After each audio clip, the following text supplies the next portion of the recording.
Hello, my friend. It's me, Clyde. Before we begin tonight's rather breezy adventure, I just want to gently remind you to like this video and subscribe. Right now. Before you get too sleepy and forget, there's a whole playlist full of my very boring adventures waiting for you. Long lines, dusty libraries, paint drying, clock ticking. It's all there. And if you ever feel like becoming a channel member, you help support these quiet journeys through time. And I'll even create a personalized sleepy story just for you. Now, let's settle in. Tonight, I'm in 13th century Morocco, inside a tent, trying to read a love letter, and the candle will not stay lit. The wind keeps winning. I'm beginning to suspect the wind has strong romantic opinions. The tent walls are thick woven goat hair, dark, coarse. They flap occasionally with a low, tired sigh. Outside, the Sahara breathes. Camels groan. Somewhere, a kettle lid rattles against a copper pot. And in my hands, a letter, folded carefully, smelling faintly of rose water. And sand. Mostly sand. I tried lighting the candle 3 times. Each time, the flame rose bravely, flickered, and then flattened sideways as if it had reconsidered its life choices. So I did what any reasonable time traveler would do. I gave up, and I ate a fig. It was surprisingly excellent. Dry, sweet, slightly chewy, and filled with tiny seeds that crunch in a polite way. I sat cross-legged on a woven rug that may once have been red, but is now the color of old cinnamon. The year is somewhere in the mid-1300s. The Marinid dynasty rules Morocco. Scholars move between Fez and Marrakesh. Caravans cross the Sahara carrying gold, salt, ivory, and stories. I arrived this afternoon with one such caravan. They didn't question me much. I think it's the calm expression, and possibly the fact that everyone is tired. Caravans are not glamorous. They are mostly sand and knees. My knees have complaints. The love letter rests beside me, still unread. Very romantic of me. Earlier today, I met a scholar named Yusuf. He had ink on 3 fingers and 1 eyebrow. I didn't ask how the eyebrow happened. He spoke of Fez, of the madrasas, of the great University of Al-Qarawiyyin, already centuries old by this point. Students copying texts, astronomy tables being debated, mathematics quietly changing the world. He asked if I could read. I said yes, which is how I ended up with this letter. It belongs to his cousin. Apparently, the cousin cannot read very well, and the letter came from a young woman in Marrakesh. So now I am, accidentally, the custodian of romance. The wind disagrees. I unfold the parchment slightly. Sand falls out. That feels symbolic. The candle relights briefly, then dies again. I lean forward. The tent wall ripples. Outside, someone is reciting poetry. It may be a Sufi devotional verse, or it may be a shopping list. The wind edits it aggressively. In the 13th century, Morocco is connected deeply to the wider Islamic world. Trade routes hum. Ideas travel faster than camels. In a few decades, a man named Ibn Battuta will leave Tangier and travel across Africa, India, China. I wonder if he ever lost a letter to the wind. Probably. It feels inevitable. I hold the parchment close. It begins, to the moon of my evenings. And then sand hits my eye. Romance pauses. A camel outside makes a sound like an irritated door hinge. I pause to consider the camel. Camels have no interest in love letters. They are focused creatures. Hay, water, mild resentment. One sticks its head near the tent flap. It looks at me. I look at it. We share an understanding. Neither of us is in charge here. I eat another fig. This feels like progress. I decide the wind and I must come to an understanding. I reposition myself slightly deeper inside the tent, using a rolled wool blanket as a windbreak. It smells faintly of camel and cardamom. I do not ask questions about either. The candle relights. This time it holds barely. The flame leans but does not surrender. I unfold the letter fully. The parchment is thicker than I expected, slightly rough along the edges. It has traveled. There are faint impressions where it has been folded and unfolded repeatedly, perhaps read many times already. I clear my throat. No one is listening. Still, it feels proper. To the moon of my evenings and the shade in my summer heat. I pause. That's quite strong. I glance toward the tent opening as if the camel might have commentary. It does not. It chews. The letter continues in elegant script. The ink is dark and steady, written by someone confident, possibly by a professional scribe. Literacy here in this century is not rare among scholars, merchants, and the devout. Cities like Fez and Marrakesh hum with legal scholars, poets, theologians, astronomers. The Marinid Sultan Abu al-Hassan is consolidating power in this era. There are campaigns across the Maghreb, fortifications being strengthened, political alliances woven carefully, like these tent walls. Meanwhile, somewhere in Marrakesh, a young woman writes about missing someone's laugh. History is often very loud. Love letters are not. I read another line. My father believes the caravan roads are too dangerous, but I believe the heart has no fear of sand. I stop again. That is either deeply romantic or deeply impractical. Possibly both. Outside, the wind presses against the tent, then relaxes. A rhythm forms, like breathing. A metal cup rolls slightly across the rug and taps against my knee. I pick it up. I don't remember putting it there. It may have arrived through wind diplomacy. I continue reading. She writes about the courtyard fountain, about pomegranate blossoms, about studying verses of poetry by candlelight. I imagine her copying lines of Ibn Arabi or Al-Mutanabbi. The Andalusian influence still drifts through North Africa, like perfume. A moth flutters near the candle and immediately regrets its decision. I adjust the wick. The flame steadies. The letter ends with a simple line. If the wind carries this safely to you, then perhaps it will carry you back to me. I sit quietly for a long moment. The wind lifts again. The irony is heavy. I reach for another fig.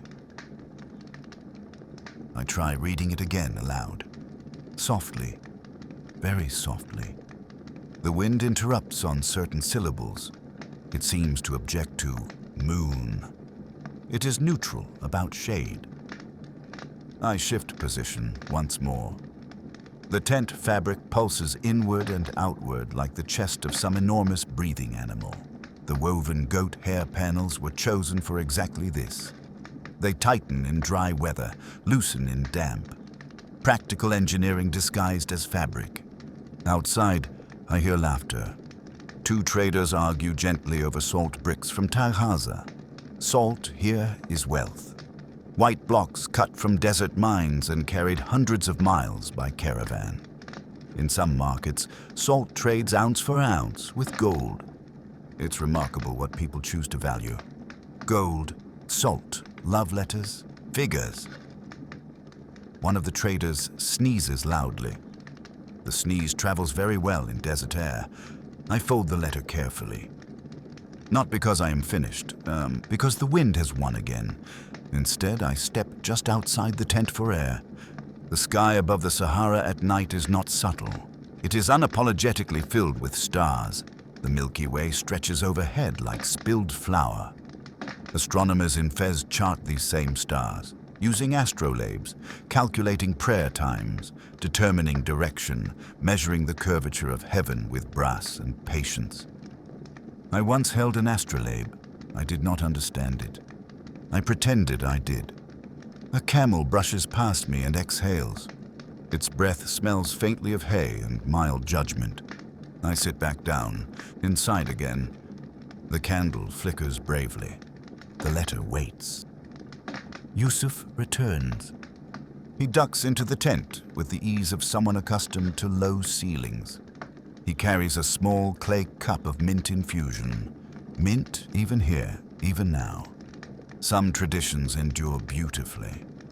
He asks quietly, "Has it survived the wind?" I hold up the letter. Yes. He nods solemnly, as if I have announced military victory.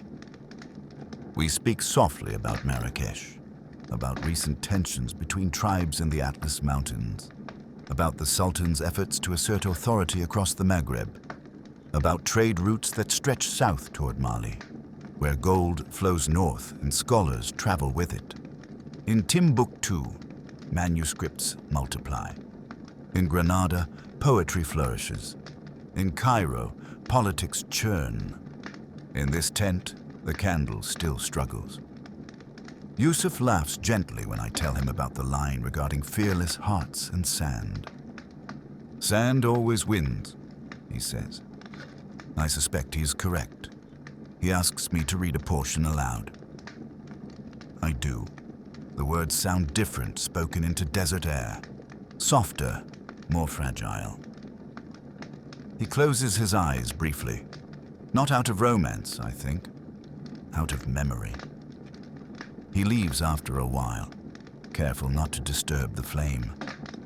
I remain, with the wind and the fig plate, now noticeably reduced. The desert never truly sleeps. It only changes tempo. I sit just inside the tent flap again, knees folded beneath me, the parchment resting carefully across both hands. The candle has surrendered for the moment, so I rely instead on the steady amber glow of a brass lantern hanging from a wooden support pole. The lantern light is softer, less argumentative than the candle. Outside, the caravan reorganizes itself for the night in a way that feels both chaotic and perfectly understood. Camels kneel in rows, legs tucked beneath them like complicated furniture. The handlers move among them, checking ropes, adjusting saddles, murmuring low instructions. I notice one camel wearing a small woven charm tied near its neck. Blue thread. Possibly for protection, possibly decorative. Possibly the camel requested it. A child runs between the tents with a wooden stick, pretending it is a sword. His mother calls after him. He ignores her. History will continue. I unfold the letter again. This time I read silently. Her writing grows more detailed as it continues. She speaks of the courtyard in Marrakesh, the tiled fountain with geometric mosaics. She describes how the sunlight hits the water just before the afternoon call to prayer. She mentions the scent of orange blossoms drifting through the Riyadh walls. Marrakesh in the 1300s is still vibrant. Its markets loud, its scholars active, its artisans meticulous. The Kutubiyya Mosque stands tall, its minaret guiding both travelers and pigeons. I pause and imagine the minaret. Then I imagine the pigeons. One pigeon seems especially confident. The wind presses harder against the tent. A sudden gust pushes fine sand across the rug in a faint golden veil. It gathers in the creases of the woven patterns like memory settling into wrinkles. I brush some aside absent-mindedly. The lantern flickers. The letter continues. She writes of the political tensions between dynasties, though lightly, almost as an aside. There is mention of a recent sermon discussing unity across the Maghreb. She hopes that the roads between cities will remain open. Trade routes are lifelines here. The Sahara is not empty. It is threaded with invisible highways. Salt from Tagaza, gold from Mali, textiles from Fez, ideas from everywhere. I glance outside again. A merchant unwraps a bundle to check its contents. indigo-dyed cloth. The deep blue almost absorbs the lantern light entirely. Indigo is valued, treasured, traded widely. I once spilled indigo dye on my sleeve. It never left. I still have that sleeve somewhere. Possibly. The wind lifts the edge of the parchment again. I press it flat with my palm. The letter concludes this section with a curious line. If the caravan master hesitates, remind him that even the prophet once traveled far. That is bold. Very bold. I lean back slightly. The lantern hums faintly. A kettle begins to whistle somewhere outside. Someone hushes it. The desert resumes breathing. I take a slow breath myself and read the letter once more from the beginning. The desert never truly sleeps. It only changes tempo. I sit just inside the tent flap again, knees folded beneath me, the parchment resting carefully across both hands. The candle has surrendered for the moment, so I rely instead on the steady amber glow of a brass lantern hanging from a wooden support pole. The lantern light is softer, less argumentative than the candle. Outside, the caravan reorganizes itself for the night in a way that feels both chaotic and perfectly understood. Camels kneel in rows, legs tucked beneath them like complicated furniture. The handlers move among them, checking ropes, adjusting saddles, murmuring low instructions. I notice one camel wearing a small woven charm tied near its neck. Blue thread. Possibly for protection. Possibly decorative. Possibly the camel requested it. A child runs between the tents with a wooden stick, pretending it is a sword. His mother calls after him. He ignores her. History will continue. I unfold the letter again. This time I read silently. Her writing grows more detailed as it continues. She speaks of the courtyard in Marrakesh, the tiled fountain with geometric mosaics. She describes how the sunlight hits the water just before the afternoon call to prayer. She mentions the scent of orange blossoms drifting through the Riyadh walls. Marrakesh in the 1300s is still vibrant.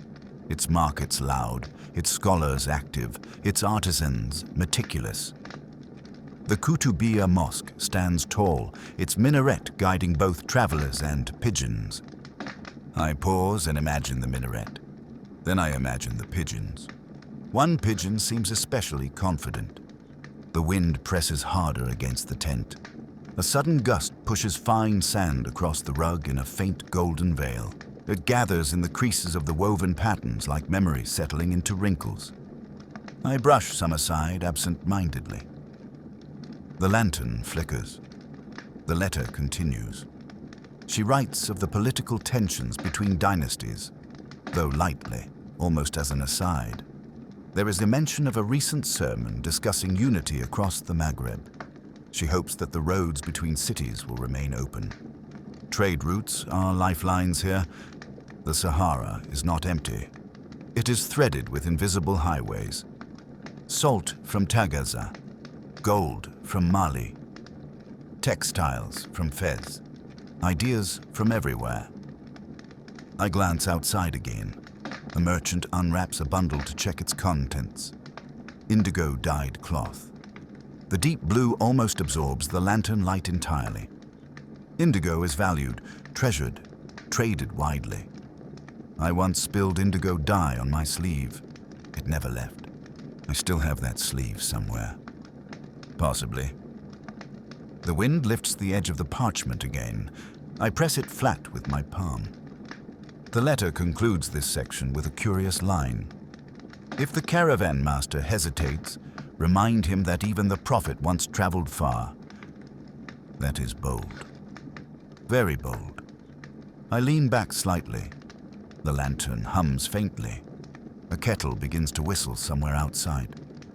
Someone hushes it. The desert resumes breathing. I take a slow breath myself and read the letter once more from the beginning. Chapter 8, Image, 1280 by 720, realistic documentary style.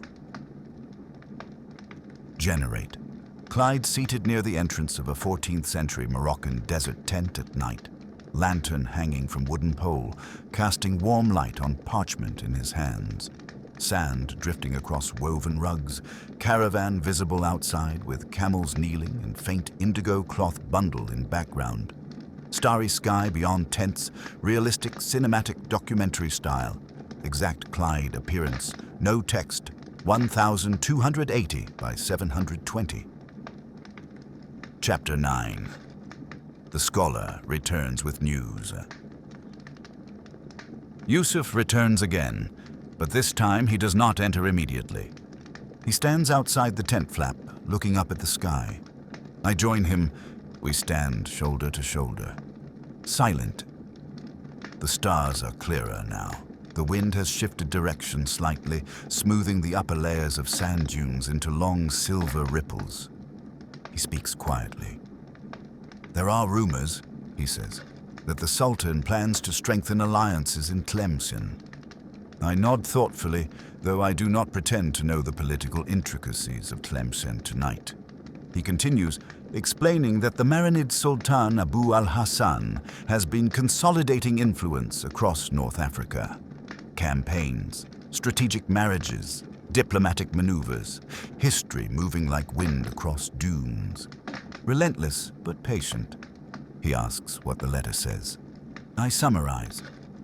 He smiles faintly. You see, he says, we discuss empires, but what remains are letters. That feels important.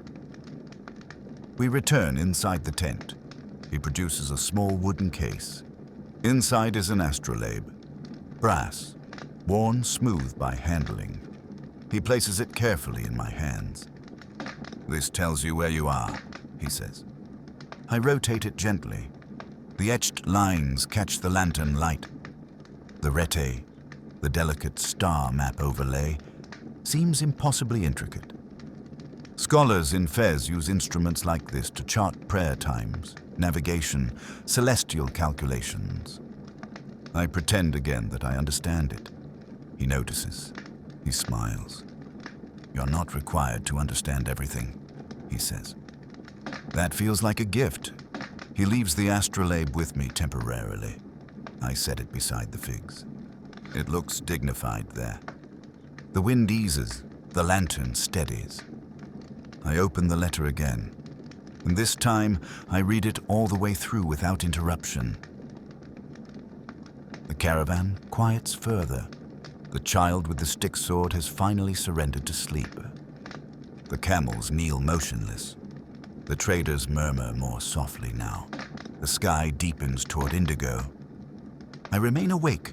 The letter rests in my lap. I find myself reading certain lines again and again. To the moon of my evenings.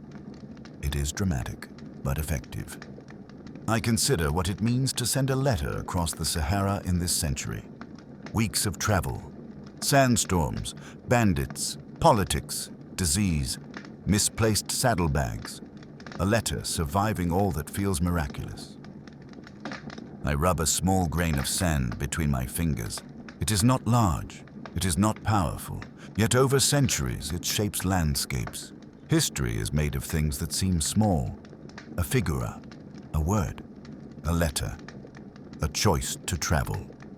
I lean back against the tent pole. The astrolabe glints beside me. The lantern light lowers slightly as the oil burns down. I listen to the wind. This time it is not fighting. It is whispering. It moves across the dunes like someone smoothing fabric before sleep. I close my eyes briefly. The letter remains safe in my hand. Outside, somewhere beyond the dark horizon, Marrakesh breathes. Fez debates. Tlemcen negotiates. Timbuktu copies manuscripts.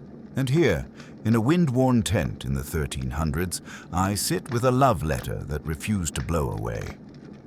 I think that matters. The caravan master is a broad-shouldered man with sun-browned skin and a voice that sounds permanently lined with sand. He enters the tent without ceremony. He does not duck as gracefully as Yusuf. He carries with him the scent of leather, sweat, and cumin. He sits across from me heavily, as though gravity works harder on him than on others. "You are the reader," he says. "It is not a question." "Yes." He nods once. The lantern light reveals the fine network of lines around his eyes. Not unkind lines. Lines earned from staring at horizons for decades. "You have read it?" he asks. "I have." "And?" There is something almost defensive in his tone. Protective, perhaps. "It is honest," I say carefully. He considers that. Outside, a rope snaps against a wooden stake in the wind. The sound is sharp, then gone. He speaks again. "The roads are not simple right now." That is an understatement. The early 13th century in North Africa are a time of shifting allegiances. The Marinid Sultan Abu al-Hassan has ambitions stretching across the Maghreb. There are tensions with the Zionids in Tlemcen. There are pressures from the Hafsids to the east. Trade routes must be negotiated as carefully as treaties. Bandits follow instability like vultures. The caravan master leans forward slightly. "Salt is heavy," he says. "Gold is heavier, but letters are the most fragile cargo." He reaches toward the parchment, but does not touch it. Does she ask him to return? Yes. He exhales slowly. The wind lifts the tent wall behind him in a long billow, then drops it again. "There is a crossing south of Sijil Masa that has become dangerous," he says. "We lost 2 camels last season, and 1 man." He does not elaborate. He does not need to. I nod slowly. "I will carry it," he says finally, but not immediately. He stands. Before leaving, he picks up one of the figs from the brass tray and studies it thoughtfully. "You eat many of these," he observes. "They are excellent." He nods solemnly, as though I have offered valuable strategic insight. He exits into the night. The tent fabric settles again. I sit quietly for several moments. The letter feels heavier now, not physically, historically. It begins subtly, a shift in the wind, a faint tightening in the air. The camels sense it before the humans do. One rises abruptly, another groans. The caravan master's voice cuts sharply through the night. "Secure the lines." The wind strengthens. Sand lifts in low sheets at first, then higher, then suddenly everywhere. The tent walls thrash violently. The lantern flame strains. I instinctively shield it with my palm. The astrolabe slides slightly across the rug. I grab it before it disappears into the folds.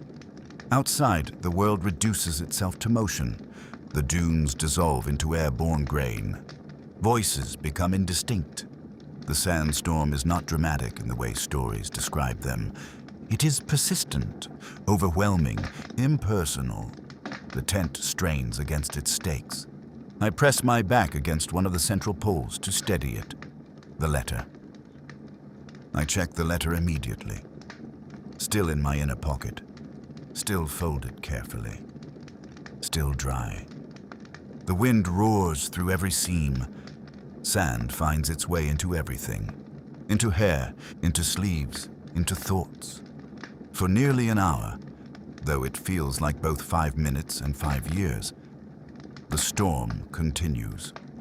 And then, as abruptly as it began, it softens. The roar becomes a hiss. The hiss becomes a whisper. The whisper becomes breath. The tent remains standing. The camels remain tethered. The caravan master re-enters, covered in sand but upright. He scans the tent quickly. His eyes land on me, on the letter. He nods once. "We continue," he says simply, as though storms are merely punctuation, not endings. I sit down again. Sand covers the rug in a new pattern. The lantern flame is lower now, but still alive. Morning arrives slowly in the desert.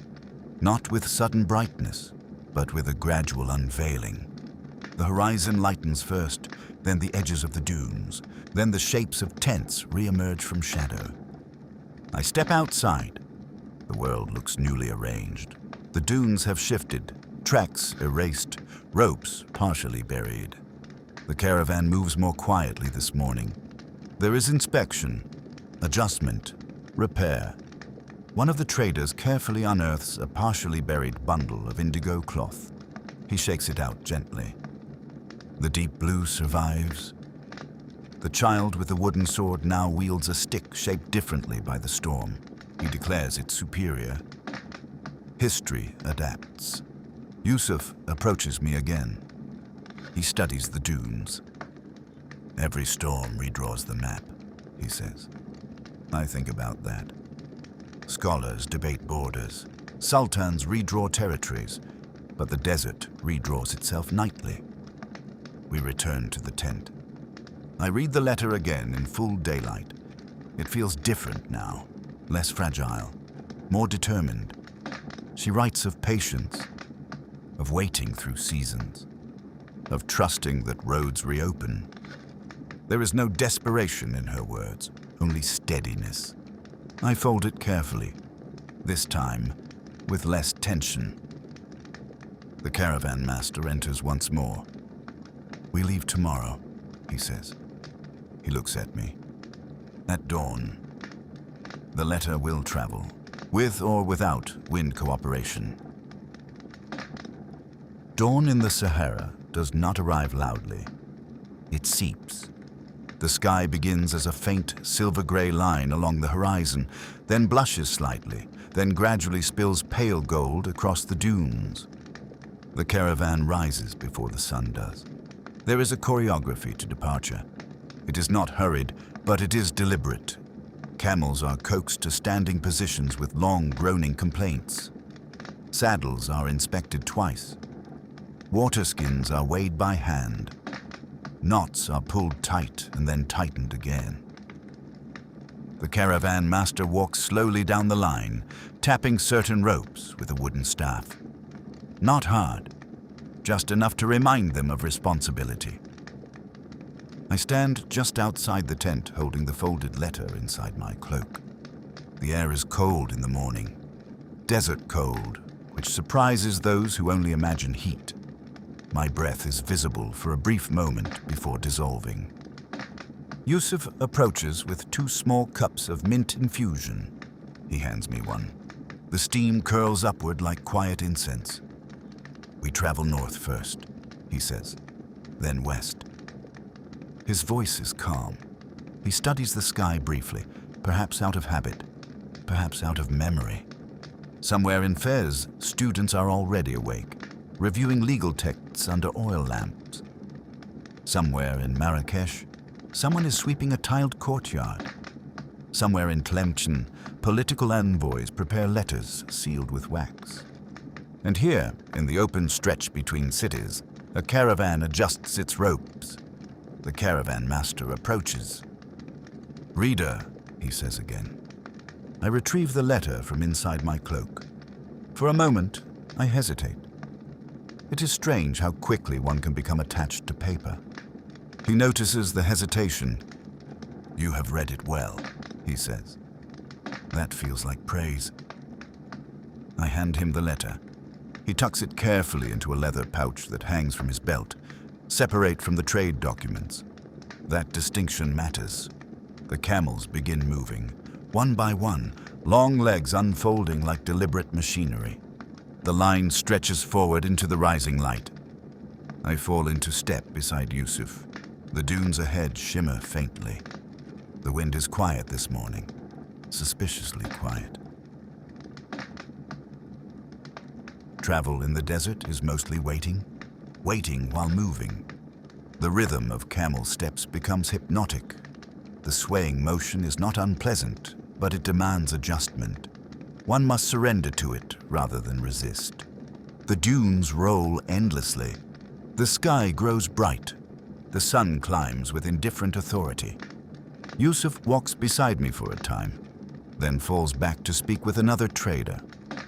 I find myself walking near a merchant transporting brass bowls. The bowls clink gently inside a woven basket with each step. He tells me they are destined for a market in Fez.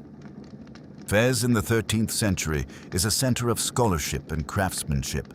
Its tanneries are already famous. Its scholars debate theology with intensity that would surprise most modern people who imagine the medieval period as quiet. It was not quiet. It was argumentative, thoughtful, complicated. The merchant tells me that one of the bowls was once dropped during a previous journey and bent slightly along the rim. He keeps it anyway. People like imperfections, he says. I look at the bowl. It does not seem imperfect. It seems lived. The sun grows stronger. Heat begins to shimmer visibly above the sand. The caravan master raises a hand. The line slows. We pause near a low rocky outcrop. Rare relief from the endless dunes. Water is rationed carefully. Each sip is measured.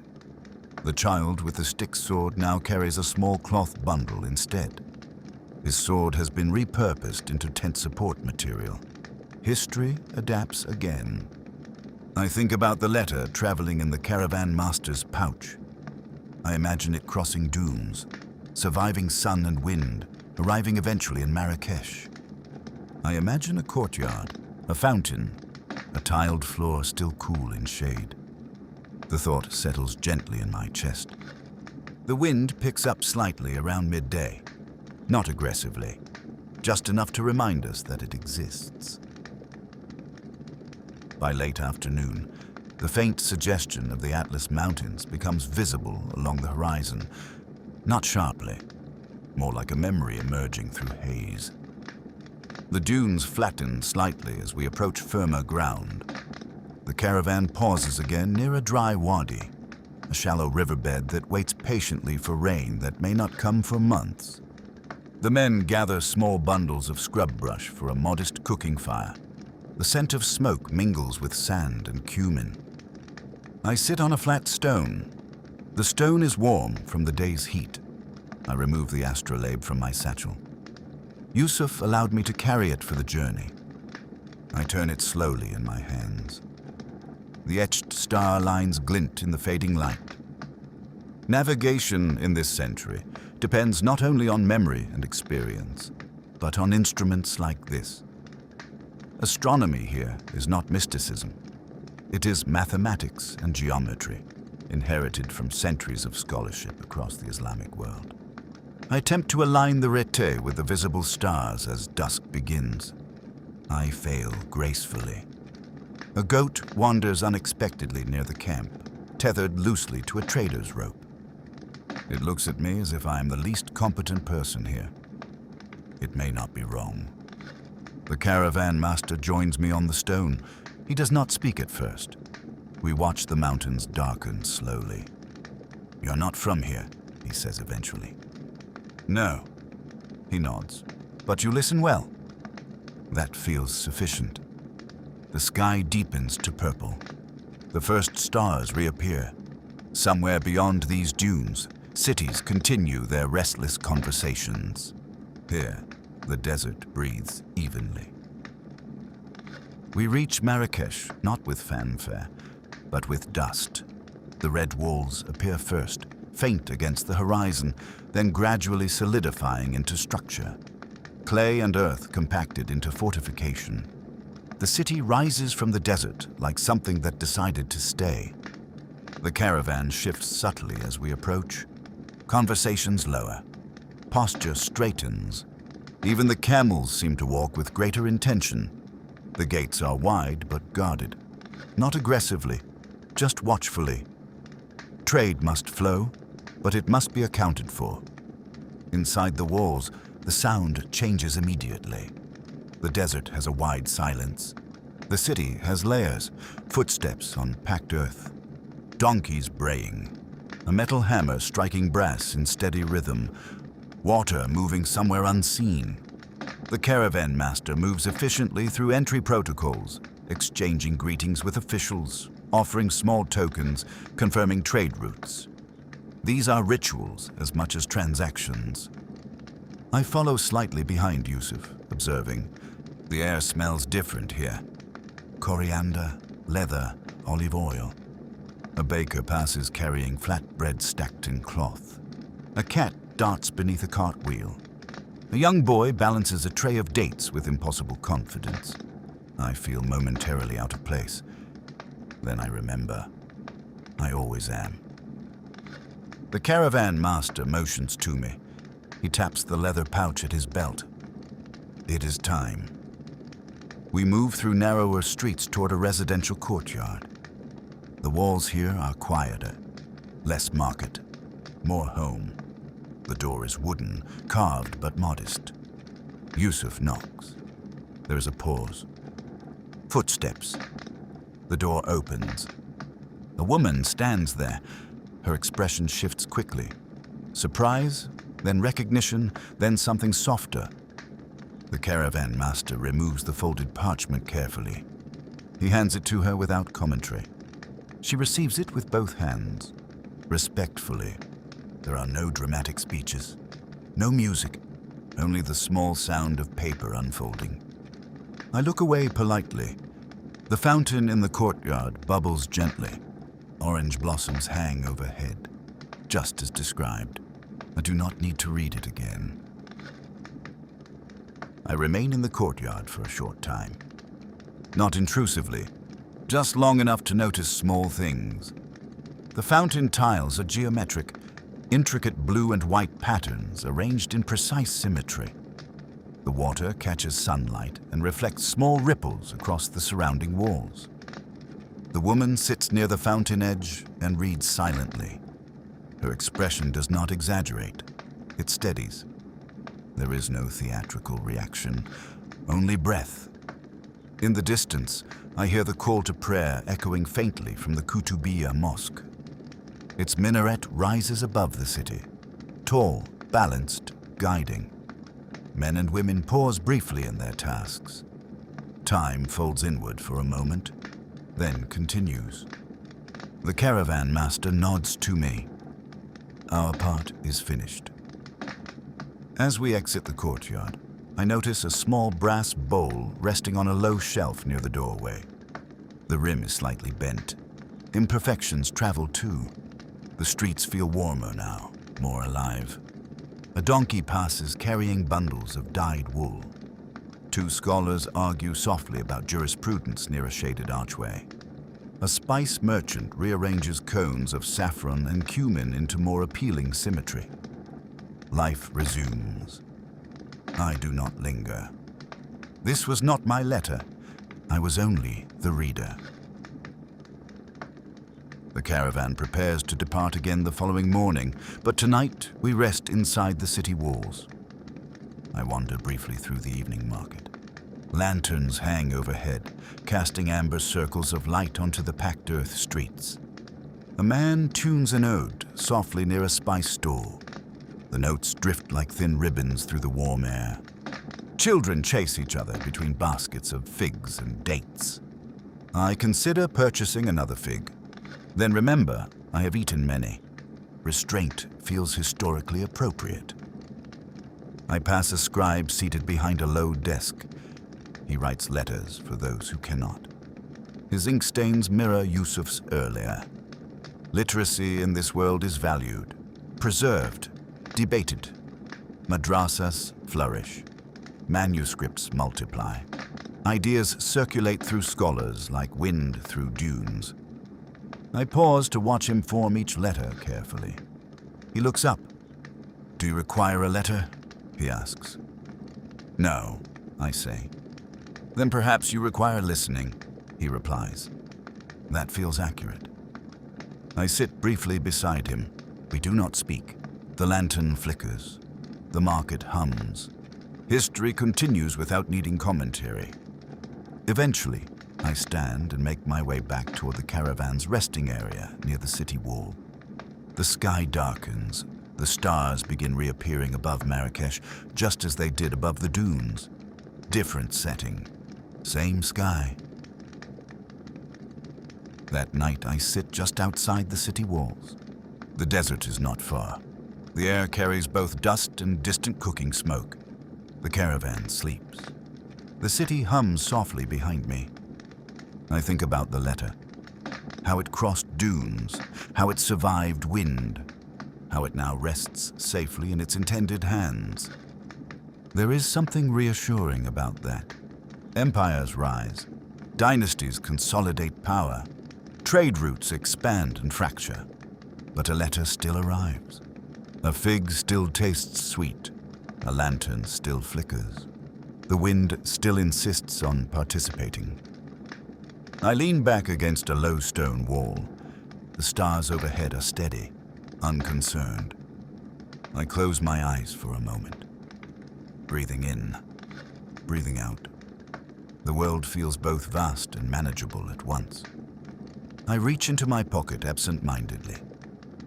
And there it is, the smooth, palm-sized stone. It has been quiet, patient, unbothered by sandstorms, politics, or romance. For a long time, I simply hold it. The night air cools around me. The desert stretches beyond the city. The mountains remain silhouettes, and then, very softly, it begins to hum. Not loudly, not urgently. Just enough. Enough to suggest that somewhere else, another quiet place waits. I stand slowly. I brush a small layer of sand from my sleeve. I take one last look at the red walls of Marrakesh, at the faint glow of lanterns beyond them, at a city that will continue long after I leave. The hum grows slightly warmer in my palm. If you enjoyed sitting with me in this windy tent, if you like these slow, uneventful journeys through time, don't forget to like and subscribe. There are many more boring adventures waiting in the playlist, and if you become a channel member, I can create a personalized sleepy story just for you. The hum deepens, the desert air shifts, the stars blur gently at their edges, and just like that, I am somewhere else.